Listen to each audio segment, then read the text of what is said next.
Hello, I'm Dr. Katherine Horton.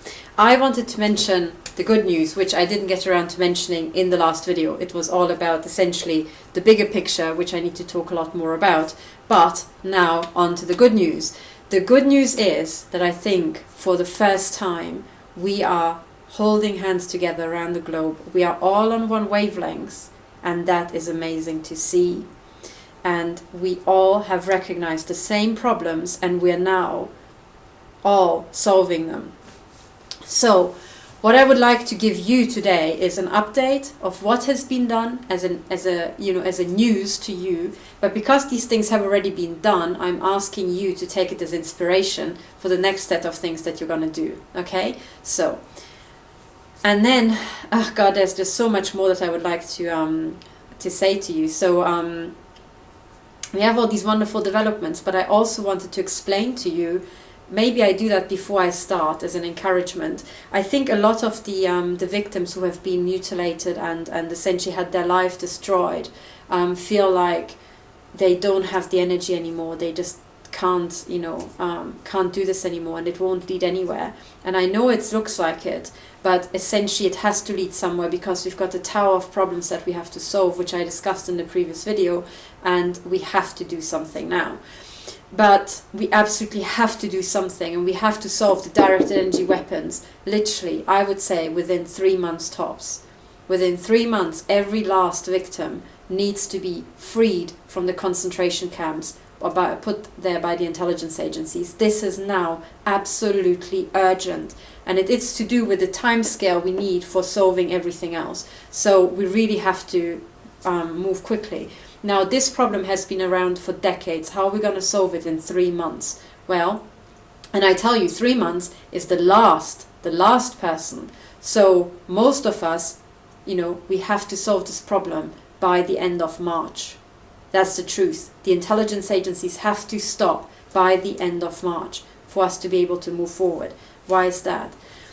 Well, it's to do with complex systems. Now, how are we going to do this by the end of March? And it's essentially, what we have to do is keep pushing. We are trying to take essentially a lorry and flick it on its roof. We're cycling the system. So we essentially, we can see my videos about systems analysis and the system inversion and how to cycle back.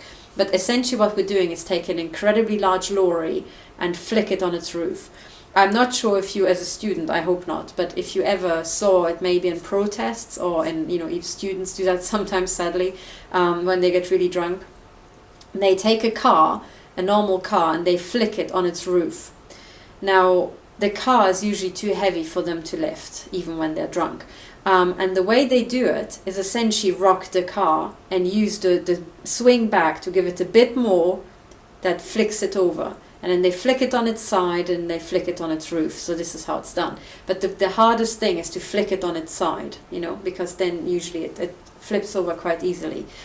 And the way you flick a car on its side is by essentially rocking it back and forth. And it's this sort of wave motion that is giving you more and more swing with every single time. It gives you more leverage, more momentum, and then you can swing a car onto its roof. I don't encourage you to try that, unless it's your car and you want to get rid of it. But this is how it's done. So, but what you have to do, ideally, you line up everybody and you swing in sync. And with the first push, you don't just go up and you try it, all together. Come on, guys. 3, 2, 1, push. And it doesn't work. You're like, yeah, didn't work. That's not how it's done. It's not about, how much force you put into it. It's how often you try. Because you can do this with quite a little force as well, but you essentially have to use the pendulum swing. You have to make the system resonate and use the resonance to flick it over, essentially. And that's a very, very good idea to keep in mind. We have to get all these victims out of the concentration camps. So essentially we have to keep rocking the car together. With every swing, there has to be more momentum. We let it swing back and it looks like nothing has been achieved, and then we swing it again. And it's this sort of motion that's going to flick the car. Okay, so that's one analogy I want you to have in your mind. We're gonna push together, do the same motion but all together and with every, sometimes, when I did actually watch students do that. And, two of them would start off being really drunk, and then out of nowhere, and a whole horde of guys equally drunk would arrive and then start doing it with them. So the process would be, as you're doing it and you're drawing attention to yourself, more and more people come and help you do the same thing. So it gets easier and easier and faster with every step. So this is one analogy you have to have in your mind. Whatever is being mentioned in this video is like a push. We don't just leave it at one push and go, didn't work.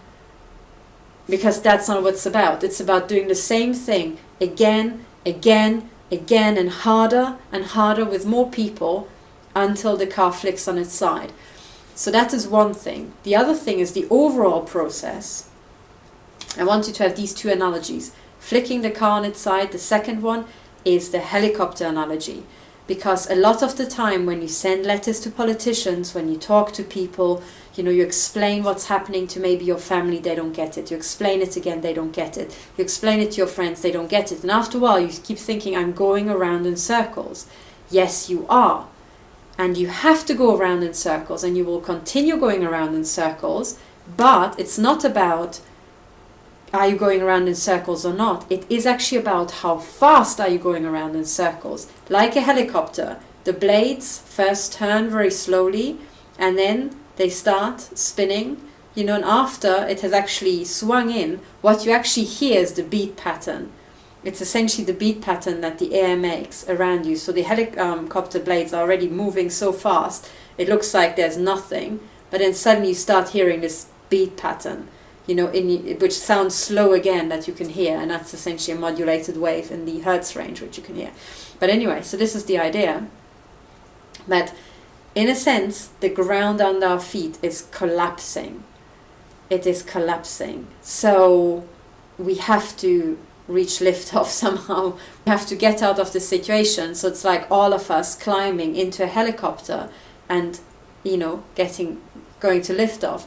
The helicopter is being built as we speak, and the blades started rotating. There's two things we have to do. Essentially, when the helicopter is ready, which it now pretty much is, start turning the blades, right? Finish the last repair works on the helicopter, get everyone into the helicopter who needs to be on this helicopter, and then make sure the blades turn faster and faster and faster. So if you like, the blades turning is essentially you working, talking to people, sending letters, pushing cars, every day. We're now going to do a push, and we're going to do these pushes faster and faster and faster. And it is about how well are we in sync doing this together around the world to actually achieve this, okay? This is the plan. Overall, the process will feel like we keep going around in circles. Yes, we are. Yes, we are. Going around in circles is doing, for example, like they did just this weekend on Saturday, a protest in front of the BBC. It happened once, and it feels like, oh, nothing happened. Yes, but this is not going to be the only protest. There will be many others. If you like, you can organize a protest now for next Saturday somewhere else in the world. Put it up on YouTube. That will be the second push, right? The second cycling of the rotor blade. And then we have to, the people who organize the protest in London, they will be in London again protesting in 2 months' time. The question is, what do you do in these 2 months? Are you going to sit on your hands, or are you also a victim and you think, well, I'm not in London, I'm in another part of the world. Okay, well, you organize the protest in your part of the world this Saturday. Today is Monday, you've got plenty of time. People make arrangements on much shorter notice. If you're in a large city, you can find a lot of victims, around. Just make a protest, even if it's just 4 or 5 people. Go, protest. Maybe you don't have a megaphone. Maybe you just hand out little cards. You just go there with your friend and you're handing out cards. Actually, Switzerland, you're not allowed to hand out any sort of advertising material. It's strictly forbidden, and it takes about 2 months to have that essentially authorized. But in London, good luck trying to stop people, handing out little cards in the tube. You can put on a protest every day in the tube. As the masses go past, you say, here's something interesting to read. Give them something to read. If you buy a pack of paper for, I think, £2.50 or £4, right? There's 500 sheets of paper in there. Print stuff on it, hand it out. I'm sure it will be more interesting than the Evening Standard, right? If you put links on, they can, or ideally QR codes, they can look them up on their mobile phone and find the links to the videos you want them to watch on the tube as they're going home. There's lots of things that you can do, but what we need is essentially in front of media organizations, in front of police. The police need to be told as well. Now, the police don't respond very well to protests, and the reason for that is because most of the time they're there for policing. So for them, you know, a protest, when this is what you do professionally, it's like, God, it's like another headache. Don't give them a headache, because then you're not listening. With the police, you have to go in and actually make police reports and say, this is happening to me, stop sitting on this, actually solve the problem. I want these things removed. Don't come with the mental health nonsense. I want these problems removed. I want you to stop labeling me as mentally ill and all this nonsense. I want you to look at the evidence, and I want all these things removed. Okay? So, all around the world now, this week, starting this week, people are going to police stations and are reporting even long-standing abuse of many, many years. If you're a victim, go and report it to the police this week, because next week we're going to do something else. So this week, please, go to the police and report what has happened to you. Get your crime report from the police, and if you know you're happy with it, post it online. Spread it around so that we know what police stations have been notified, so that in the next cycle we can find out which police stations did nothing about. Okay? So please, go and notify the police. Go and notify the police and get a case number. That's what's really important. That's your toehold in the system. Get a case number. Okay? So write to them, give them a copy, keep a copy, and then, you know, make sure you have a case number. So that's very, very, very important. Extremely important. So these are the things, but there's much more happening. So protest happened this Saturday in London. I think it was a total success. They handed out lots and lots of leaflets.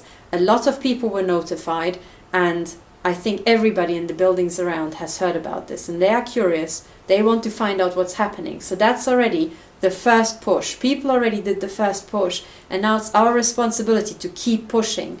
Now you can contact the BBC and say, have you reported about this? And why not? Have you reported about this? And why not, if you haven't? Contact all the newspapers and say, have you reported about this? Why not?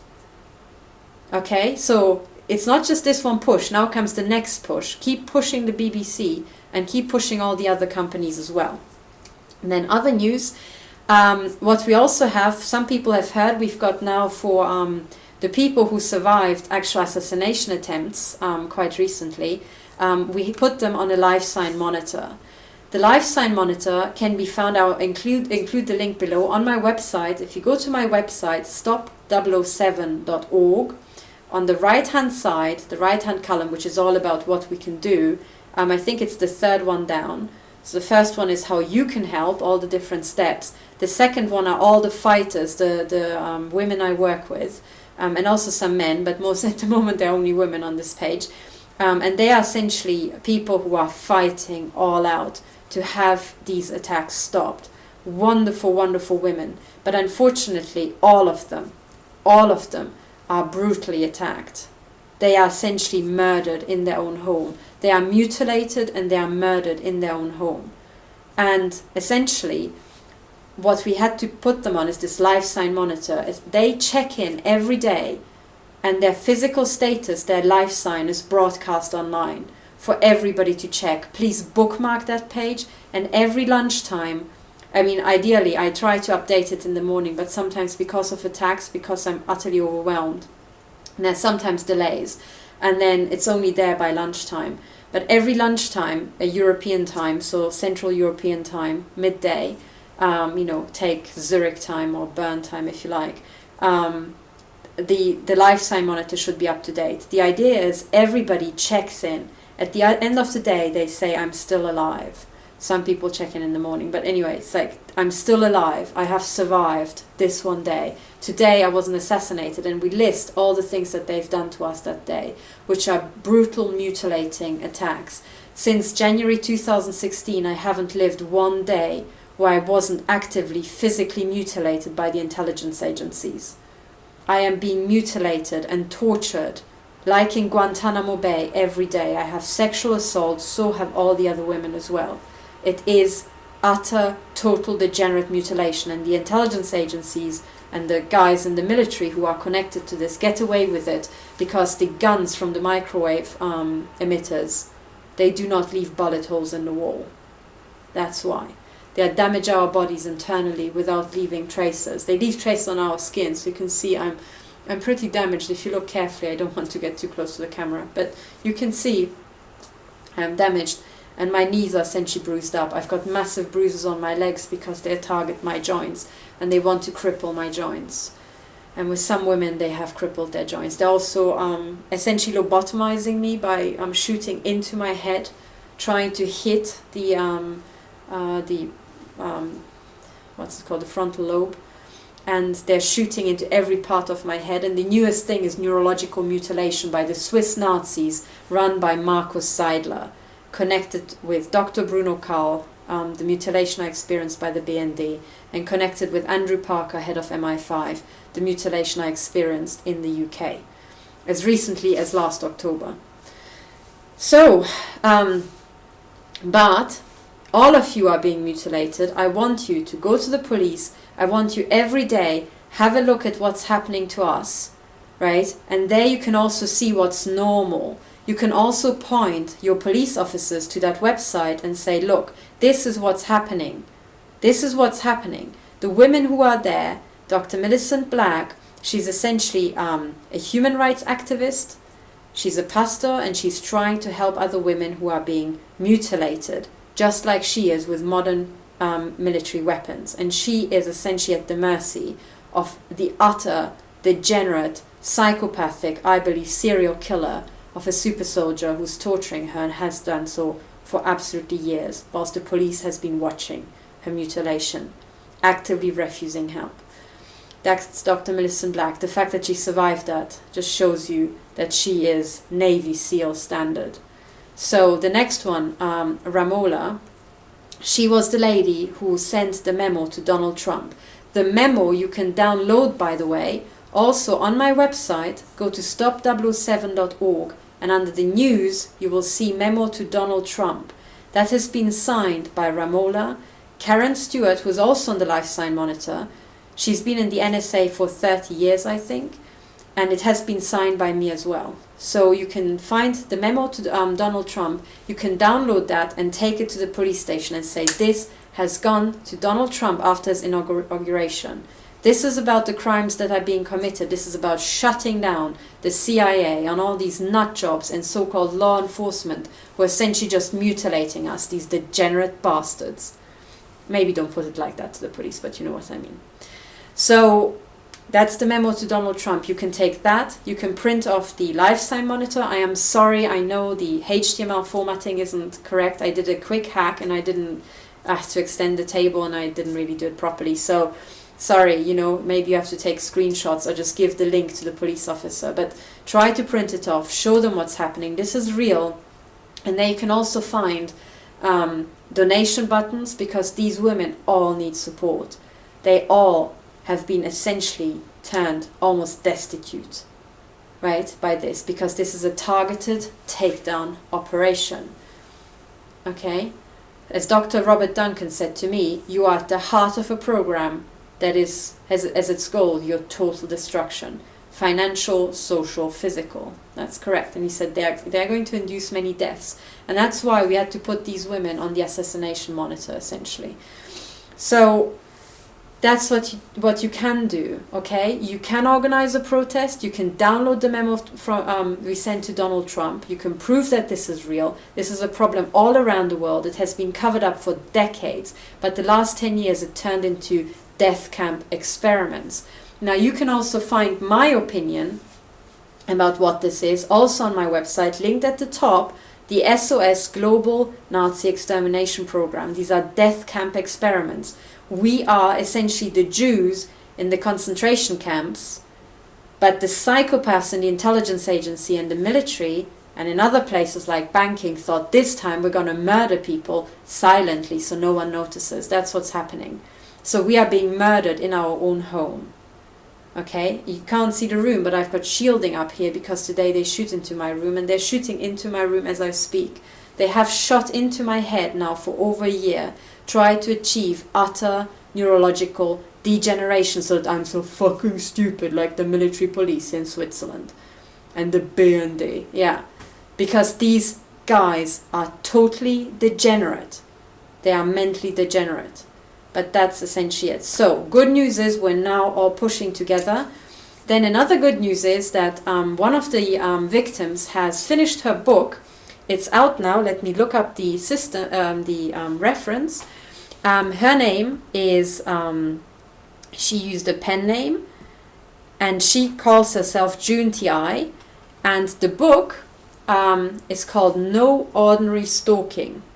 A look at organized stalking and electronic harassment, okay, by June T.I.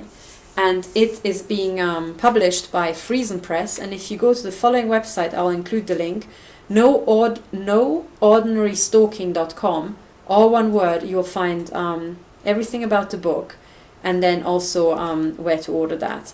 So please, that book has now come out.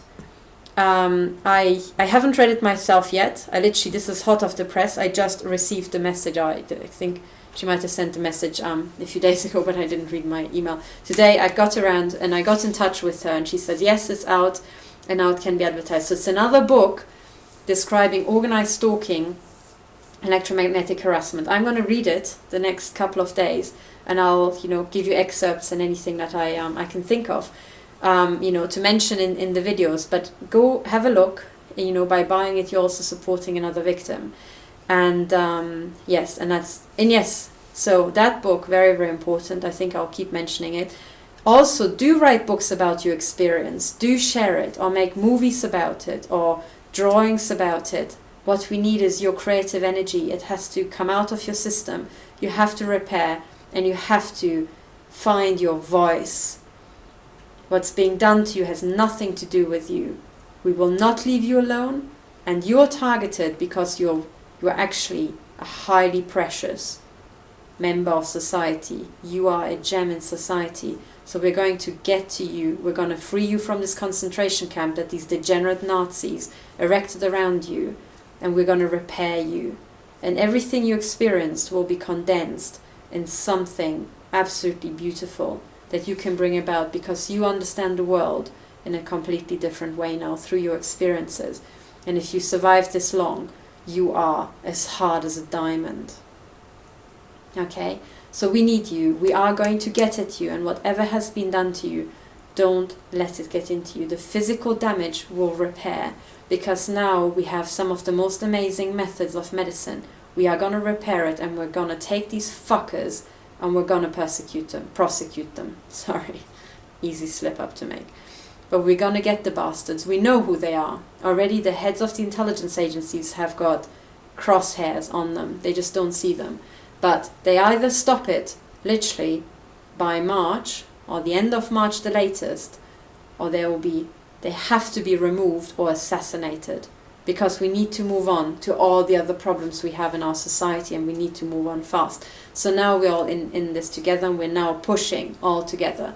So please, this week, go and talk to the police, go and contact politicians, have your voice heard. If you can get on radio shows, if you can have articles about you in the newspaper, please do.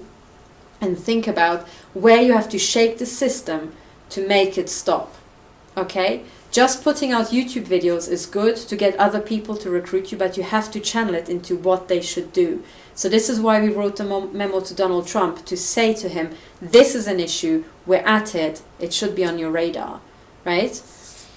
We have to fight the intelligence agencies, we have to put them back into Pandora's box, really, because they are just like the most nightmarish bunch that have escaped from that. So, other good news, there are lots of good news. We are now assembling teams, and you should do the same thing. The name of the game is Dr. Paul Marco Explained, right? You can see the interview that I did with him. He explained that the key is decentralized autonomous, self-assembled groups. You work with not those people who can't help you or don't want to help you. You work with the people where you find you can get further. You help them, they help you. And this is how we're going to build stuff, okay? And we have to do it quickly. So today I just read a message by somebody, I think she was in Australia. And she says, I've been targeted for years, it's essentially, I think she described learned helplessness, which is also what happened to me. If you get a lot of negative impulses, it's using one of your defense mechanisms. You kind of fold in yourself and you become passive. And that's because there are 3 impulses that we're born with for our survival. People call it flight or fight, but that's not what it is. It's actually freeze, flight, or fight. And the very first one is freeze. So if you're hit, you first freeze, right? And then maybe you've got the decision to flight, just run away, or fight, but you have to go through the cycle. Now, when you get targeted by the degenerate psychopathic intelligence agencies who are using essentially the Stasi methods that have been honed on destroying the lives of thousands of people, you'll be assaulted with a military-grade assault, and they are aiming to destroy you. Now, of course, the first thing that's going to happen to you is you're going to freeze. You're going to crunch in on yourself, and that's what they want. They want learned helplessness. And then as soon as you try to reach out and go on YouTube, they're going to sabotage it. They're going to make emails disappear. They're going to try to switch off your Twitter. I mean, heck, I tried to be on Facebook, and the first thing they did after a day is lock me out and then ask for my passport and I don't know what to just certify I exist. That's what I thought. Fuck book. But anyway, I will try again. I just couldn't be nuffed. But if this happens to you, it means, you hit resistance where they don't want you to go. They want to just keep you in, I got shot in the head when I went to the High Court. And the first assassination attempt I experienced was going to the High Court. So I'm going back to the High Court because clearly they don't want me there. I'm going back there. And so should you, right? So should you. If the police give you hassle, if they give you resistance, it's because they don't want your case file on their hands. You go back. You go back. Do you understand? So we're now knocking down the walls, so we have to knock where there's resistance. So this lady who was clearly had learned helplessness, essentially, which is what happened to me, she said that by listening to me, she found that, yes, there's hope. Of course there's hope. And I tell you another thing. In the background, stuff that you don't see and stuff that I don't see, I can just see the traces of it. I don't actually see it. There is, I think, the biggest army of independent investigators clawing at this thing. We just don't see them. Some of them have to stay anonymous because they're actually quite high profile. If people knew that they're on the case, they would probably be dead. And there are many, many more, and I can just see their effect. I can see how the system is moving, that it wouldn't move in any other way if people weren't really pushing. So now we have literally some of the best people in the world helping us behind the scenes, but we have to get there. They cannot help us if we don't move, right? So you have to begin to move. You have to get out of learned helplessness. Say yes. If you've got voices in your head that talk shit to you, that you don't know what the hell it is, you're probably not a schizophrenic. You just have some dickhead from MI5 using a fancy walkie-talkie to broadcast into your head. The same applies to very weird sounds, to high-pitched noise, tinnitus and shit like that, right? This can all be done. It can track you around. Yes, yes, yes, yes. And that's what they tried to do with me just last week. They essentially damaged my hearing so that now this week I can't hear because these fuckers have been microwaving my ear canal, trying to make a tone. Wow. The degenerates run by Markus Seidler at the NDB are so fucking degenerate that they would do crap like that. But it's okay because they, as we know, they are dumb as fuck. So it's not surprising. But if Markus Seidler could get his shit together, it would be good. We're getting there. So good news is all this is happening. What else can you do? You can tweet. If you've never been on Twitter, join it. It's fun. Tweet about this, network with others, make YouTube videos or put out what you find helpful. And most importantly, connect with communities that have nothing to do with this. Because they also have problems, they also need help. For example, all the people who experience child sex abuse, they are now fighting the fucking pedophiles in court. Support them. Retweet what they're saying, support them emotionally, be there for you, for them, because they are going to be there for you as well, right? And similarly, there's an incredibly large number of veterans, and I've heard that a lot of them are committing suicide, a lot of them are being targeted. I'm going to make a special video about them because actually they are closer to us than we realize. But you have to talk to them. You have to talk to absolutely everybody in your community, even the people you wouldn't talk to normally. So reach out, and all these good things are happening, okay? So download the memo to Trump if you're in America, or even if you're elsewhere, and say this is real, right? There are all these names, right? Senior people from the NSA have signed it. This is real. This has been sent to Donald Trump through the White House form, as well as through another Trump to him, right? And so he most certainly got it. It's a pretty big thing. And Ramola was so brutally attacked. She was essentially in bed for over a week actually. She was hit so hard with microwave weapons, shot into her body, that essentially she was bedridden for a week. So clearly sending the memo to Donald Trump was a good thing to do, because they essentially tried to kill her. And yes, and this is what we do, okay? So I've also been simultaneously attacked when that memo was sent, and this is real, you know. And as they say, this is not a drill. So we better get going now, or we'll be in real big trouble. So this is it. These are the good news. I'll give you updates. There's lots more to do. The next video will probably be in German, because I have to somehow communicate with these morons here in Switzerland, and they don't seem to understand English, so I don't know what their problem is. But anyway, these are the good news. Think of other good things that you can do. Bring in your creativity. Connect with others, you know, and be assured that there are protests coming that you can join. Organize your own. Contact newspapers. Contact lawyers. Please do contact lawyers. Court actions are coming, but we're not going to have just central class actions, because that's very, very easy to subvert. We're going to have many, many, many class actions. So either you join one later if your evidence isn't good enough, or I suggest actually go and start addressing lawyers. Do that everywhere. There are, I think, millions of victims. If we all start calling lawyers, all the lawyers will have heard about it by next Wednesday. Okay? So please, go to the police. Get your crime case number open so that you've got a toehold in the system, so that then you can prove to them that they haven't done anything. And that will enter the fight against corruption, so that we can solve that before we switch off the directed energy weapons, so that we can solve all the other problems in the world, which are the real problems. Thank you for listening. Best of luck. All good ideas, please post them below in the comments, and hopefully talk to you soon. Bye for now.